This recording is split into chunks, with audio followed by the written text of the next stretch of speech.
We always joke that no one ever looks up, and it's true that we usually exist on one plane in 3 dimensions, but there's a whole world above our heads and below our feet. And it was really fun to look at a building. I still do this now. I look at a building and I think, that's funny. It looks like there's sort of a space there behind that wall that's not part of that classroom. I wonder what's there. Hello and welcome to the Hacker Next Door podcast, where we explore the origin stories, exploits, and everyday lives of real-world hackers. I'm your host, Jeremy N. Smith, and this series is my chance to challenge stereotypes and examine the human side of this extraordinary activity and profession, who hackers really are, and how hacking really works. My guest today is Liana Lareau, a veteran of one of the world's oldest hacking traditions, so-called roof and tunnel hacking at MIT. She's also an industrial fire and light artist at Burning Man and an assistant professor of bioengineering at UC Berkeley, which means she's hacked everything from elevator shafts to the human genome. I asked her to speak with me at the suggestion of her former MIT classmate, Alien, the hacker protagonist of my book, Breaking and Entering, and because I wanted to understand hacking's little-known origins and what motivates and inspires non-computer hackers, plus the diverse ways they can create mind-blowing art.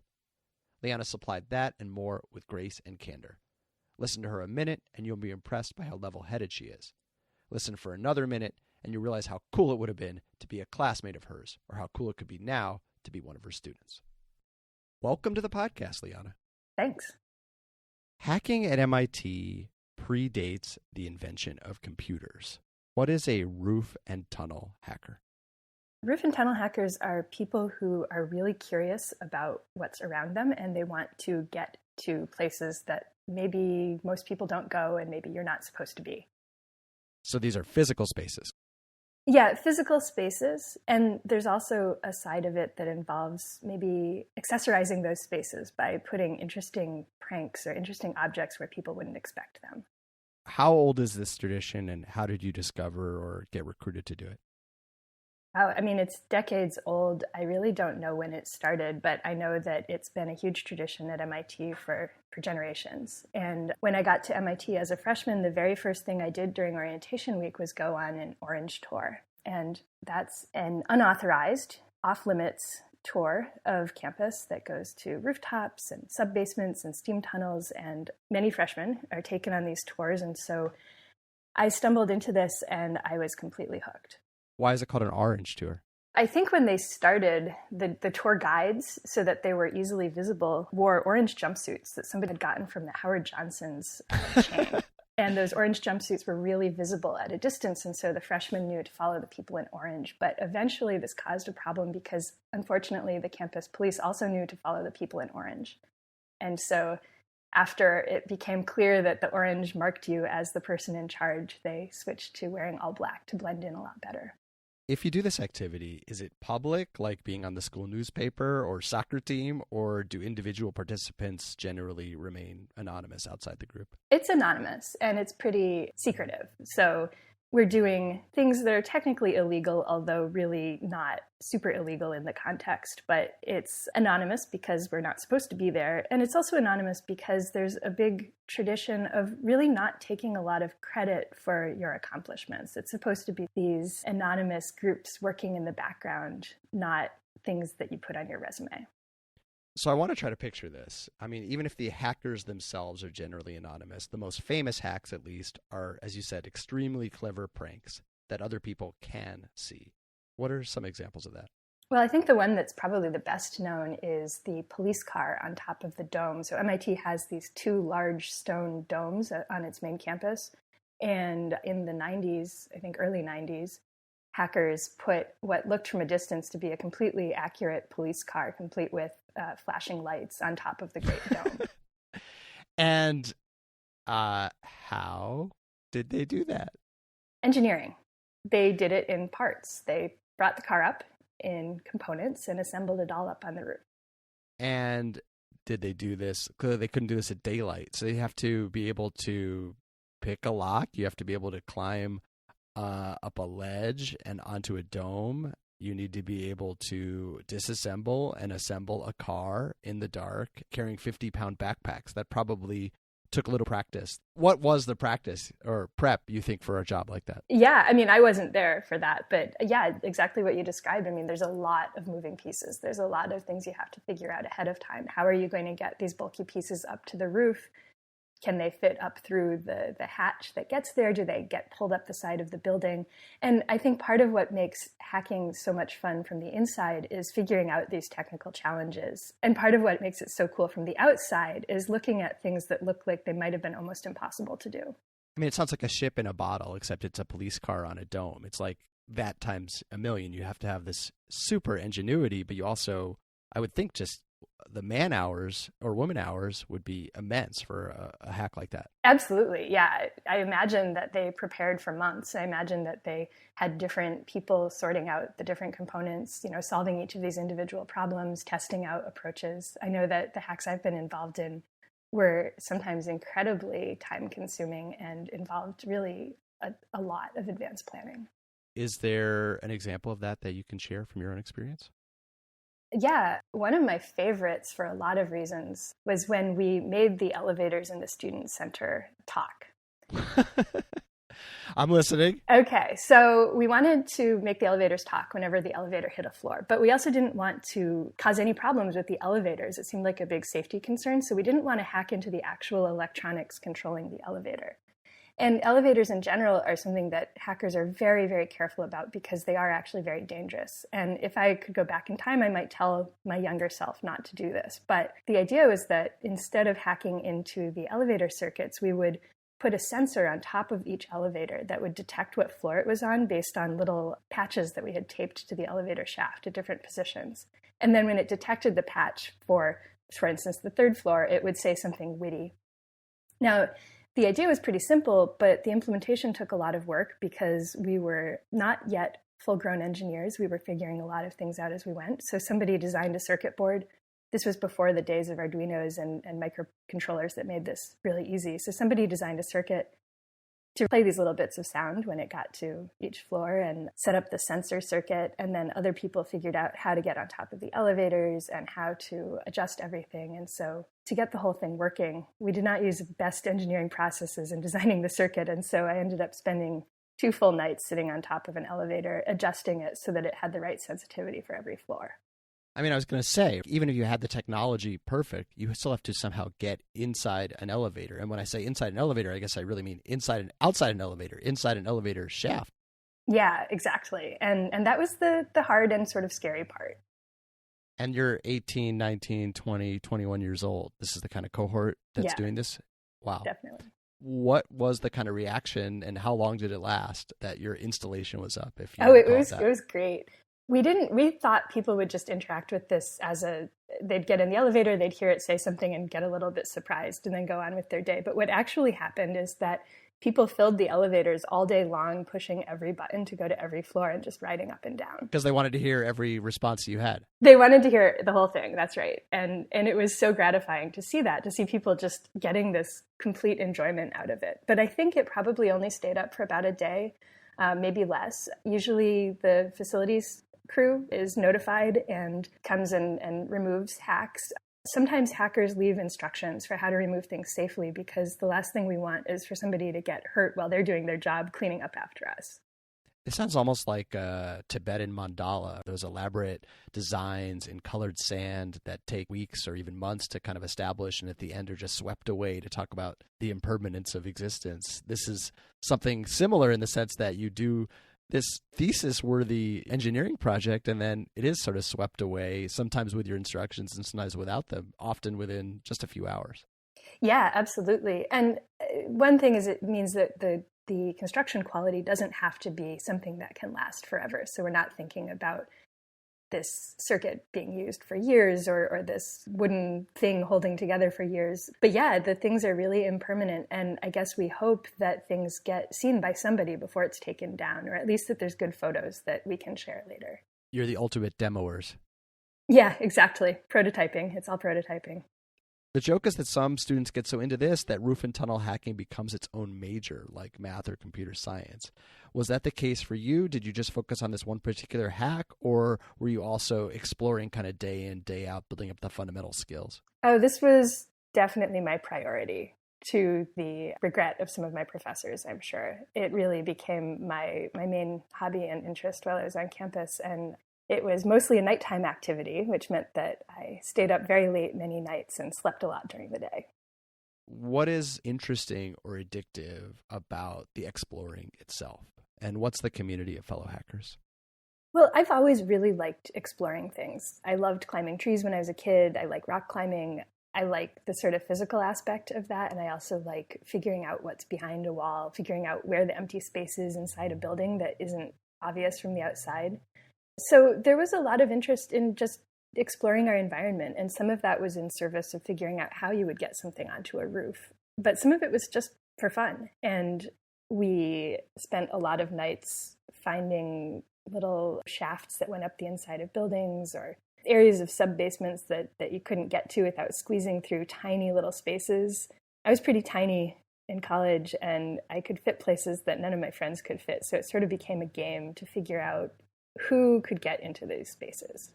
I love the idea that there's this college on the East Coast where students are doing these immense physical explorations. They're pushing the limits, they're risking their lives, and it's not West Point, it's MIT. Yeah, and we were also learning a lot intellectually alongside this in our classes, but the whole atmosphere was just so intense that it's like if you wanted to do something, you wanted to do it all the way. And there's this sort of graffiti-like thing called sign-ins, right? Where you have a little mark that sort of shows where you've been. But unlike typical graffiti, a sign is not to be seen by the general public. You only sign in a place that would be impressive to another hacker. Is that right? Yeah, that's right. It's supposed to be something that no one would just stumble upon.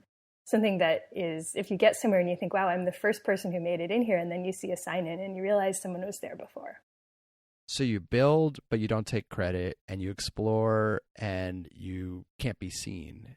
What do you make of the kind of anonymity of the activity? Is that a bonding thing for the people who do it, kind of like being in a Navy SEAL? Or is there something else that's going on that makes it a particularly group activity, or at least anonymous activity? Yeah, I think there's a lot. One thing is that, like I said, it was technically illegal, so we didn't want to get in trouble. But I think the bigger thing was, first of all, these projects did require a group of people working together. And it was good to find the group of people who you really trusted, who you could really trust to hold your rope. But also, I think the anonymity helped counterbalance a sort of culture of one-upsmanship, that it was a place that really valued being hardcore. And part of being hardcore was doing something that was harder or maybe even more dangerous than what other people had done. And I think that we tried to de-emphasize people's individual exploits so that people didn't get caught up in this sort of arms race of who was the coolest or who had done the most. I mean, of course, we knew whose sign-ins we were seeing often. We weren't totally anonymous within the group, but there wasn't a lot of going around bragging about how you had done this crazy, stupid thing.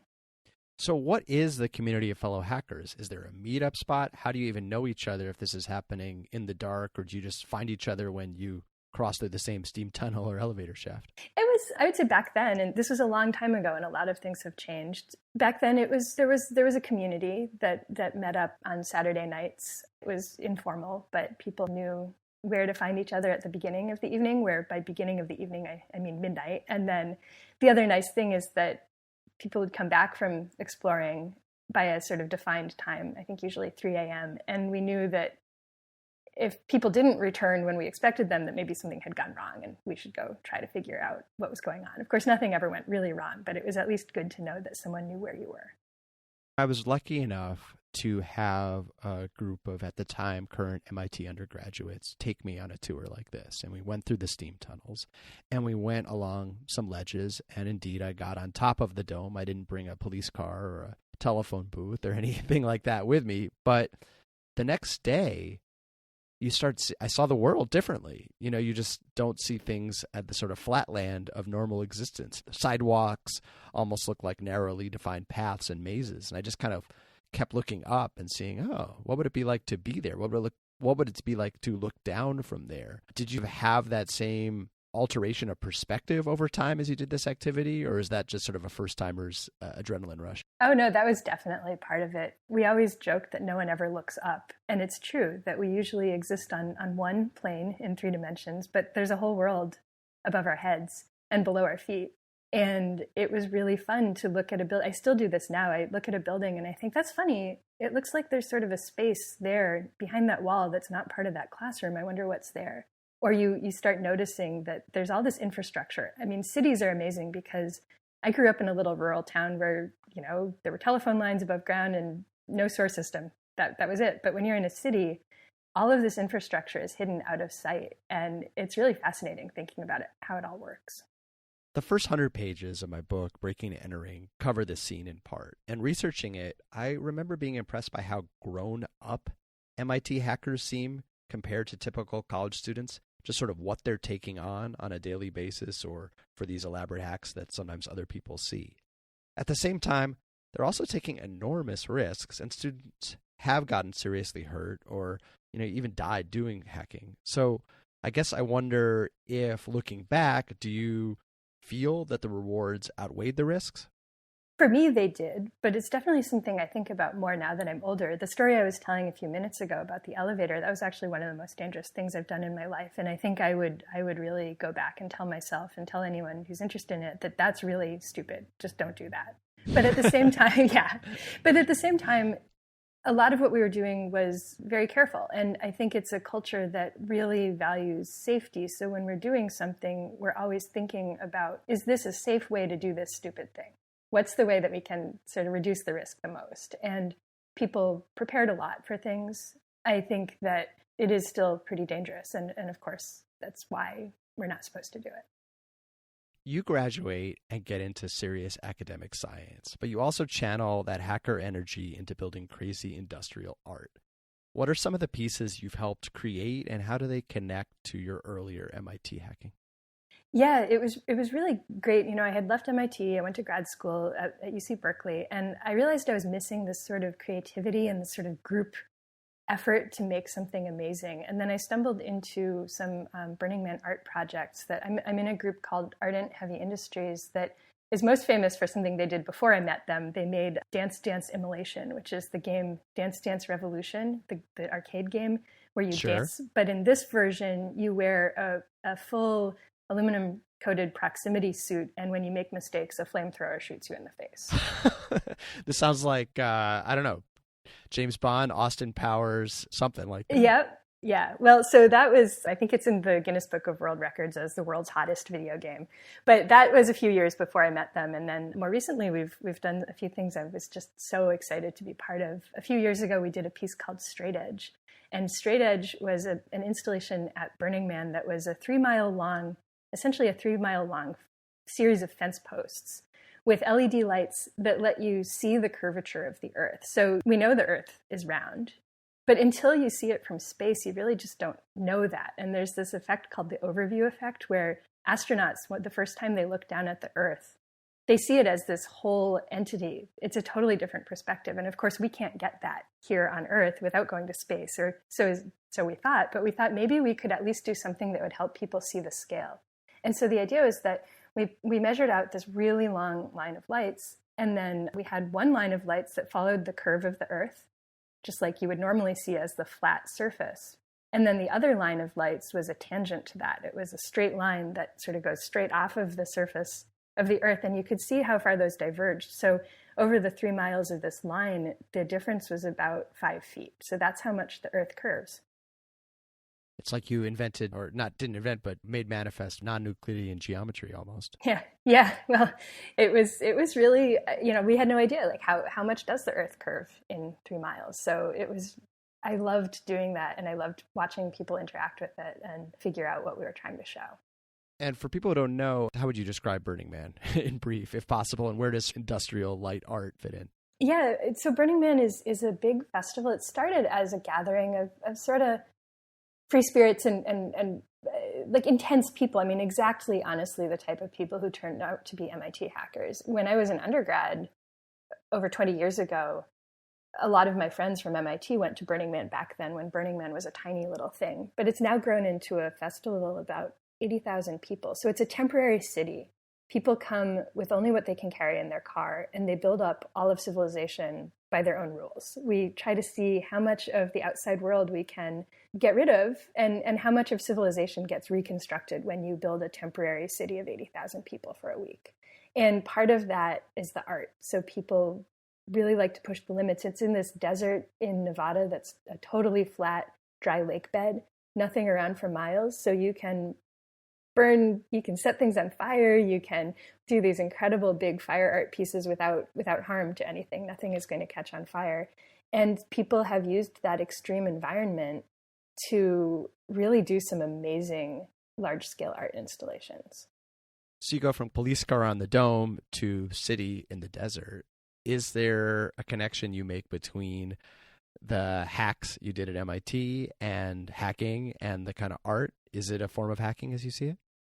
Yeah, or maybe the hacks we pulled were a form of art. I think that both of them are inspired by trying to get people to look differently at the world around them. And with this whimsical, absurdist sensibility that's just like, who expects to see a police car on top of a building? Who expects to see a video game that shoots you in the face with a flamethrower?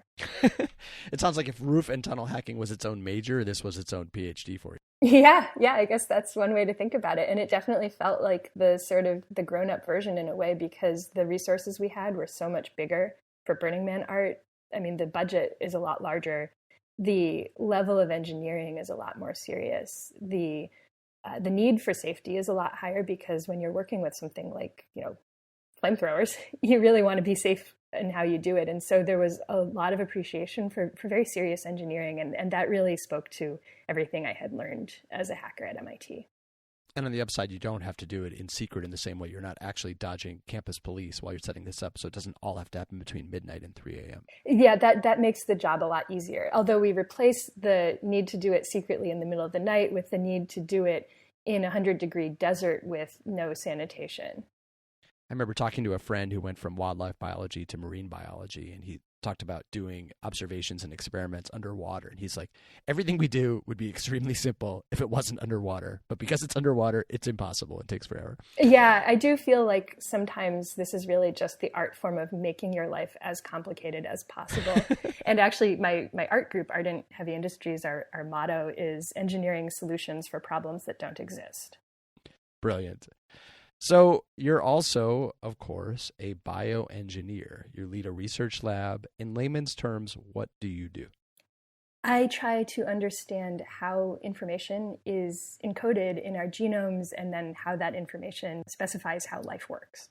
So you really are hacking the human genome. I am hacking the human genome. I'd say that I'm mostly focused on the reading side, not the writing side. But in a bioengineering department, there's definitely a lot of interest in how we can apply what we've learned with all of this basic science research into starting to maybe repair DNA mutations in disease or design new forms of microorganisms that can do specific things that we'd like them to do, like digest plastics.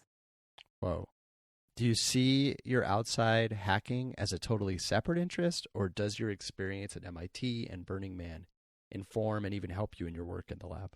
I'd say the main thing it helps with is actually project management, team thinking, accomplishing big goals under pressure. Those have all turned out to be really valuable lessons. In terms of the actual content, what I did over my scientific career has mostly been basic research that's a little bit less of the engineering mentality. But at the same time, now that I'm in an engineering department, I think that hacker mentality, that engineer mentality is really what makes this the right home for me. Is that a community that you're still in contact with, in touch with? Do you still see the people you went hacking with, and have they also gone to illustrious careers and this, that, and the other?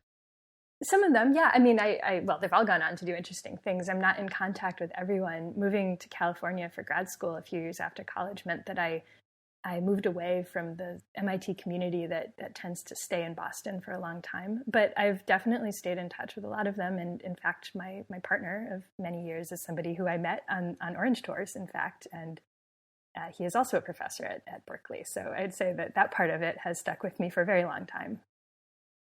So cool. How do people find you or your work online if they're interested?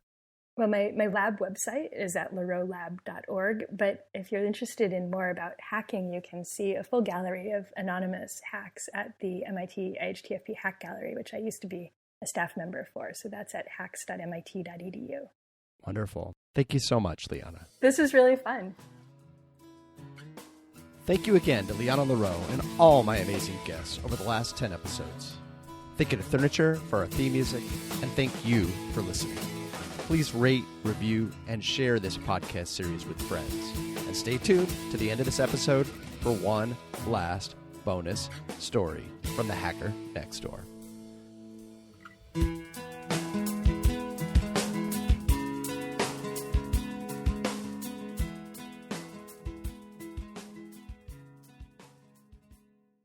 Can you share a story of one more hack that you were part of that you really liked?